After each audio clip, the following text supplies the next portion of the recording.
Falamtsidika nytokantranonao indray izay ekipan'ny météo amin'izao alina izao. Hitantsika amin'izao fa dia ato amin'ny efitrano famokarana ny mety ho toetry ny andro no misy anay amin'izao fotoana izao. Hitantsika fa dia miasa fatratra mihitsy ny mpiasan'ny météo miezaka mizara vaovao amintsika ary sesilany ihany koa ny antsataribia azonay amin'izao fotoana izao. Menantsika avy hatrany ary ny vaovao farany mikasika ny rivodoza Henao.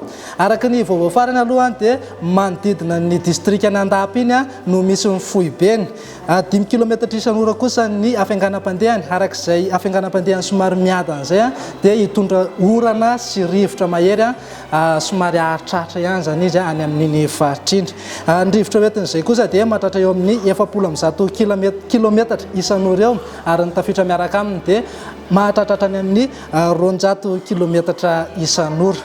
Raha ny vinavina mikasika ny fizotran'ity rivodoza ity aloha dia mbola tsy dia nisy fiovana firy araka izay efa nampizaraina tamintsika hatramin'izay fa dia hiakan-drefana izy ary avy eo hizotra hianatsimo izany hoe hiaraka anao valomaritra amintsika eto amin'ny faritry ny afovoantany zany izy ao amin'ny Rapitso.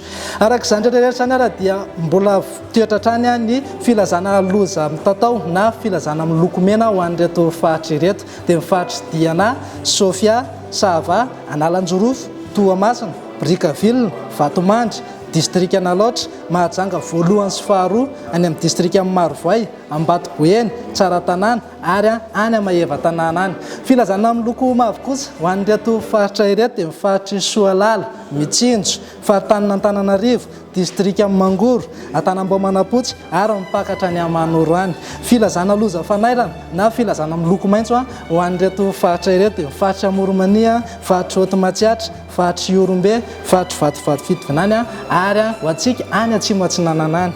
Ny ankaviana amintsika tsirairay dia hiaino hatrany ny vaovao izay avoakanay météo ary efa miezaka hatrany ihany koa izay manome vaovao atsika natokantrano any. Iangaviana amintsika ihany koa dia anaraka hatrany ny torohevitra ireo tompona andraikitra manam-pahefana any fotony ihany. Izay indray ary no azona tolotra fa dia mirary soa anao mametraka amin'ny veloma rehefa avy eo indray. Mandra-piaona tompoko.